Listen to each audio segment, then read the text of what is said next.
Assalamualaikum warahmatullahi wabarakatuh.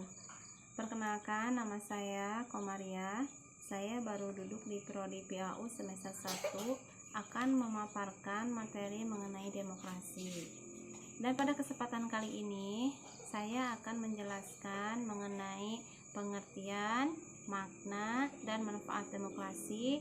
Dan yang kedua, menguraikan nilai-nilai demokrasi dalam kehidupan masyarakat. Dan yang ketiga, mengetahui prinsip dan parameter demokrasi. Yang keempat, menyebutkan jenis-jenis demokrasi. Yang kelima, membedakan pelaksanaan demokrasi di Indonesia dengan prinsip demokrasi yang universal. Dan yang keenam, mengembangkan sikap demokratis dalam kehidupan sehari-hari. Pengertian demokrasi yaitu: pertama, demokrasi berasal dari kata Yunani demos, artinya rakyat, sedangkan kratos artinya adalah pemerintahan. Dengan begitu, demokrasi berarti pemerintahan rakyat, yaitu pemerintahan yang rakyatnya memegang peranan yang sangat menentukan. Sedangkan makna demokrasi adalah pemerintahan dari rakyat, oleh rakyat, dan untuk rakyat. Manfaat demokrasi adalah yaitu: satu, untuk kesetaraan sebagai warga negara. Yang kedua, memenuhi kebutuhan umum. Yang ketiga, pluralisme dan kompromi. Yang keempat, menjamin hak-hak dasar. Dan yang kelima, pembaruan kehidupan sosial.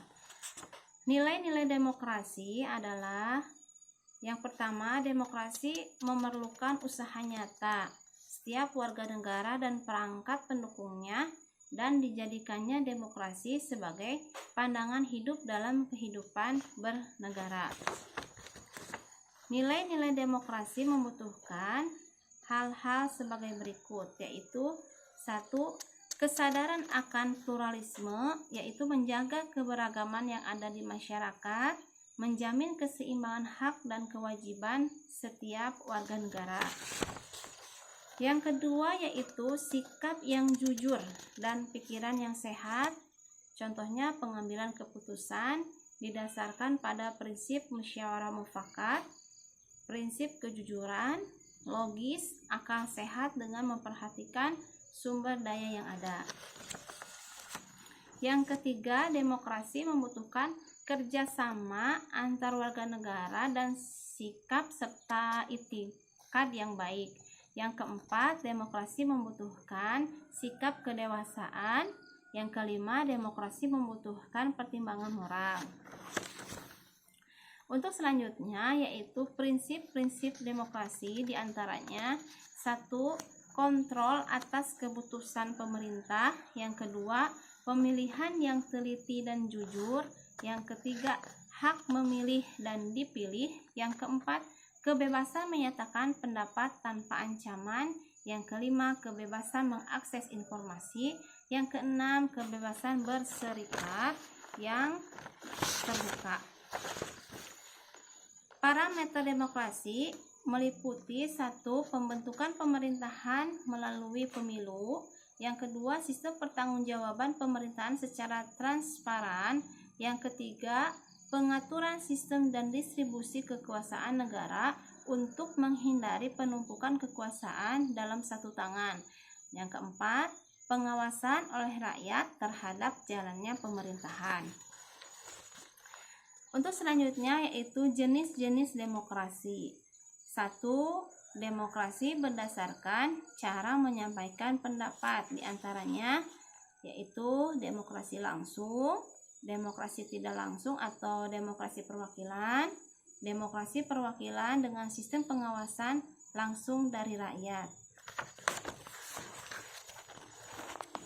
Yang kedua yaitu demokrasi berdasarkan titik perhatian atau prioritas. Diantaranya yaitu: satu, demokrasi formal, secara hukum menempatkan semua orang dalam kedudukan yang sama dalam bidang politik.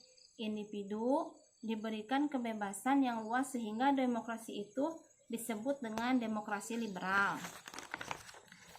B. Demokrasi atau yang kedua yaitu demokrasi material.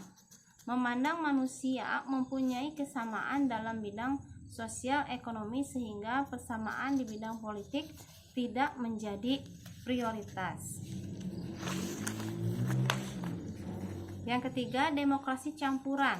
Merupakan campuran dari A dan B atau yang ke-1 dan kedua yang berupaya menciptakan kesejahteraan seluruh rakyat dengan menempatkan persamaan derajat dan hak setiap orang. Yang ketiga yaitu demokrasi berdasarkan prinsip ideologi. Di antaranya A. Demokrasi liberal memberikan kebebasan yang luas pada individu, campur tangan pemerintah diminimalkan bahkan ditolak. Tindakan sewenang-wenang pemerintah terhadap warganya dihindari dan pemerintah bertindak atas dasar konstitusi atau hukum dasar. B. Yaitu demokrasi rakyat atau demokrasi proletar. Di antaranya, demokrasi ini bertujuan untuk mensejahterakan rakyat.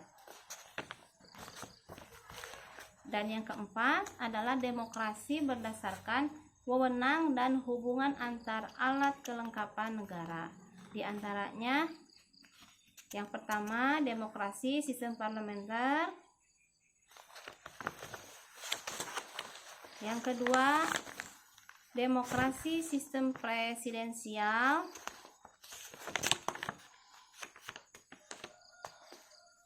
Untuk selanjutnya, pelaksanaan demokrasi di Indonesia ada 4, yaitu demokrasi liberal, demokrasi terpimpin, demokrasi Pancasila, dan yang keempat, demokrasi langsung pada era reformasi. Mungkin itu untuk penjelasan secara garis besarnya. Mungkin nanti akan ada contoh-contoh kegiatan demokrasi seperti pemilihan OSIS di sekolah.